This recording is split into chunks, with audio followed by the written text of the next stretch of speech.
తాకట్టులో ఉన్న బంగారాన్ని విడిపించి ఆ రోజు ఆన్లైన్ రేటుకే మేము కొంటాం. Sharma gold company. అందరికీ నమస్కారం. Welcome to Suman TV. నేను మీ రమ్య. నవంబర్ మాసంలో నవంబర్ 15వ తారీఖు వరకు శని వక్రగతి ఉంది. దాని తర్వాత 16వ తారీఖు నుంచి రుజు మార్గంలోకి వెళ్తున్నాడు. దీనివల్ల నవంబర్ మాసంలో 12 రాష్ట్రాల వారికి ఎలాంటి ప్రభావం చూపిస్తుంది, వీరు ఎలాంటి పరిహారాలు చేసుకుంటే వారికి మంచి జరుగుతుంది, ఇవన్నీ తెలియజేయడానికి ఈరోజు మనతో పాటు ఉన్నారు ప్రముఖ జ్యోతిష్య పండితులు, అలాగే లలిత ఉపాసకులు బ్రహ్మశ్రీ నానాజీ పట్నాయక్ గారు.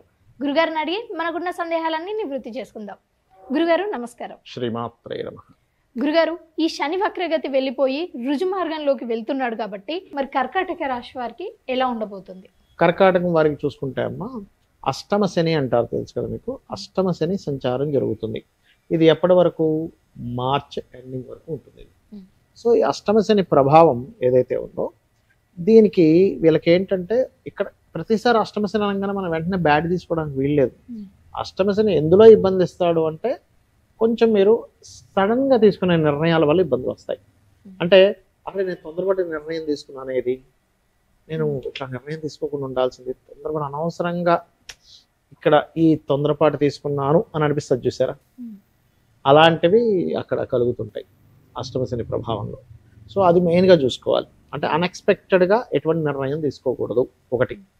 రెండవది, ఆ నిర్ణయం జాబుకు సంబంధించింది కావచ్చు, సంతానానికి సంబంధించింది కావచ్చు, ప్రేమ వ్యవహారాలకు సంబంధించింది కావచ్చు, షేర్ మార్కెట్కి సంబంధించినవి కావచ్చు, ఫ్రెండ్స్తో సంబంధించినటువంటివి కావచ్చు.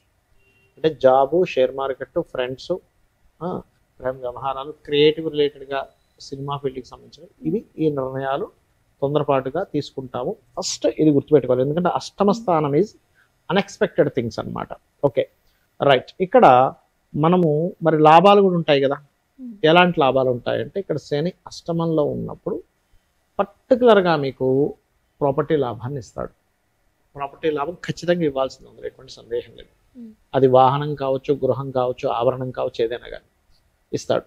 కాకపోతే ఈ అష్టమ శని జరిగేటప్పుడు ఏమవుతుందంటే, సర్వసాధారణంగా చాలామందికి హైయర్ ఎడ్యుకేషన్లో కొంత అంటే దాని మీద ఇంట్రెస్ట్ లేకపోవడము, దాని మీద పెద్దగా ఇంట్రెస్ట్ చూపించలేకపోవడము, సరిగ్గా ముందుకు వెళ్ళలేకపోవడము, ఇవి జరుగుతుంటాయి అన్నమాట. అయితే ఈ అష్టమ శని జరిగేటప్పుడు ఒకటే గుర్తుపెట్టుకోవాలి, అన్నీ స్లో డౌన్ అవుతుంటాయి, అన్ఎక్స్పెక్టెడ్ టర్న్స్ అవుతుంటాయి అని అర్థం చేసుకొని కాస్త శని భగవానుడి దగ్గర దీపారాధన చేయడము, ఈ ఎట్లాగో మనకి కార్తీక మాసం కాబట్టి కార్తీక మాసంలో కాస్త నూనె టెంపుల్స్లో ఇవ్వడం చేసినట్లయితే అన్ని విధాలా బాగుంటుంది. గురుగారు, మరి కొంతమందికి జాతక చక్రం ఉండదు, మరి అలాంటి వాళ్ళు ఈ శని స్ట్రైట్ గా వెళ్తున్నాడు కదా, సో వీరు ఎలాంటి పరిహారాలు చేసుకోవాలి? ఇక్కడ ఒకటేనమ్మా, జాతక చక్రం లేదు, ఒకటే అర్థం చేసుకోవాలి.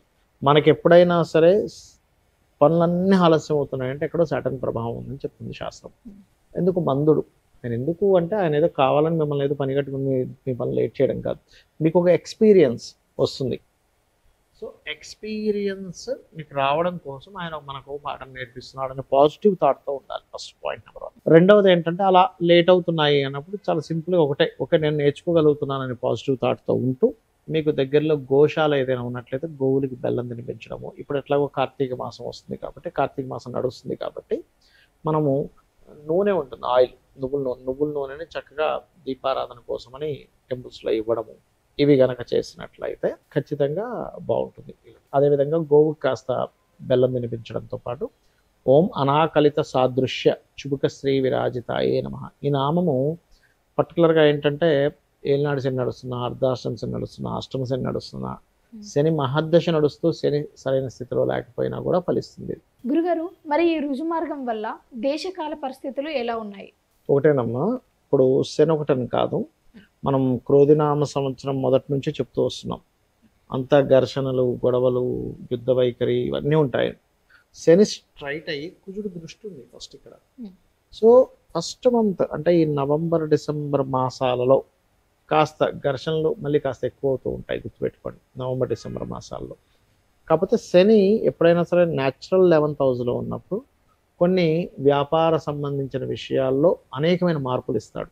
అంటే బయట జరిగేటువంటి వ్యాపారాల్లో లాట్ ఆఫ్ అంటే అసలు మనం ఊహించం చేంజెస్ అంటాను చూసారా, ఒక చేంజ్ అయ్యింది అని ఎప్పుడు కుంభంలోకి శని వచ్చిన. అందుకే చూడండి, కుంభంలో శని తిరిగి వచ్చిన ప్రతిసారి కూడా ఒక రెవల్యూషన్ క్రియేట్ చేస్తాడు. మనకి 30 years బ్యాక్ కంప్యూటర్స్ అనేవి మనకి అందుబాటులోకి రావడం స్టార్ట్ అయింది. అక్కడ ఒక రెవల్యూషన్ స్టార్ట్ అయింది. ఇక్కడ నుంచి ఏఐ రెవల్యూషన్ స్టార్ట్ అవుద్ది. ఇక్కడ నుంచి ఆ ఏఐ రెవల్యూషన్ క్రియేట్ చేస్తాడు శని. ఇక్కడ పర్టికులర్గా మనం శని ఎంటర్ అయ్యేటప్పుడే చెప్పుకున్నాం, 2 సంవత్సరాల క్రితమే చెప్పుకున్నాం, సంథింగ్ బిజినెస్ స్ట్రాటజీలో చాలా మార్పులు రాబోతున్నాయి. సో ఆయన ఒక మార్పునిచ్చే కారకుడు అవుతాడు ఆయన పర్టికులర్గా. సో అక్కడ ఒక మార్పు అనేటువంటిది జరుగుతుంది. ఇక రెండో విషయం ఏంటంటే ఫైనాన్షియల్ గ్రోత్ కూడా చేస్తాడు. అంటే దేశాల్లో కొంచెం ఫైనాన్షియల్ గ్రోత్స్ని కూడా ఇస్తాడు, ఇవ్వడం ఏం కాదు. కాకపోతే ఏంటంటే ఇక్కడ మనం అర్థం చేసుకోవాల్సింది, ఈ క్రోధినామ సంవత్సరం అవడం వల్ల కొంచెం ఈ శని కుజులు వీక్షణల వల్ల, ఈ రవి కుజుల వీక్షణల వల్ల అనవసరమైన గొడవలు మనం ఆల్రెడీ చూస్తూనే ఉన్నాం. క్రోధినామ సంవత్సరం ప్రారంభంలోనే చెప్పుకున్నాం, ఈ క్రోధము అంటేనే అంతా గొడవలు ఉంటుంటాయని. కాస్త ఈ మే మాసం వరకు మాత్రం ఇవి కొంచెం కంటిన్యూ అవుతుంటాయి. బట్ నేను చెప్పేది ఒకటే, ఎవరికైతే ఎక్కువ స్ట్రెస్ ఉందో, ఎందుకంటే గోచారంలో ఏ గ్రహాలు ఎక్కడ సంచరిస్తుంటాయో దాని ప్రభావం ప్రతి జీవరాశి మీద పడుతూ ఉంటుంది. అటువంటప్పుడు వీళ్ళు చేయవలసింది ఏమిటంటే సింపుల్గా ఏం లేదు, నవగ్రహాల దగ్గరికి వెళ్ళి కుజుడు, రవి, శని, రాహుకేతు ఈ 5 గ్రహాల దగ్గర దీపారాధన చేస్తుంటే మీకు ఎటువంటి నెగటివ్ ఎఫెక్ట్ అనేటువంటిది రాదు. అందులో ప్రధానంగా కుజ, శని, రాహుకేతువులకైతే ఆ 4 గ్రహాలకైతే ఖచ్చితంగా చేసుకోవాలి. ఈ పరిహారం మంచిగా పనిచేస్తుంది, ఖచ్చితంగా ఫలిస్తుంది ఈ పరిహారము. అయితే ఇక్కడ ఏంటంటే మీరు ఎప్పుడు కూడా ఒక శని భగవాన్ దగ్గరికి వెళ్ళి ఒక చేస్తున్నారు అనుకోండి, నన్ను వదిలేయాలనే భావంతో చేయకూడదు. స్వామి నీ అనుగ్రహం బాగుండాలి. వదిలేయమంటే ఎలా ఉంటుందంటే శనే మనకు ఆయుష్నిచ్చే కారకుడు అమ్మా, వర్క్నిచ్చే కారకుడు, వ్యాపారాల్లో లాభాన్ని ఇచ్చే కారకుడు. వదిలేస్తే అవి కూడా పోతాయి. ఇప్పుడు మనకి ఎగ్జాంపుల్ సూర్యకాంతి ఎక్కువ పడుతుంది, సూర్యుడే ఉండకూడదు అనుకోకూడదు, గొడుగేసుకోవాలి. సూర్యుడు వద్దనుకుంటే అట్లా మనం గొడుగేసుకోవాలి అంతే. అర్థమైందా? అట్లా ఏంటంటే శని భగవానుడు మనకి ఆయుష్ని ఇవ్వాలన్న ఆయనే. ఒక జన్మజాతకంలో ఎన్ని యోగాలున్నా ఆయుష్ లేకపోతే వేస్ట్, వర్క్ లేకపోతే వేస్ట్. పని లేదనుకోండి ఏం చేస్తాం చెప్పండి, కెరియర్ లేదు, బిజినెస్ లేదు, మనం అసలు గుర్తింపు ఉండదు మనిషికి. సో బిజినెస్ కానీ కెరియర్ కానీ ఆయుష్ కానీ ఇచ్చేది మెయిన్గా వీళ్ళే శని భగవానుడు.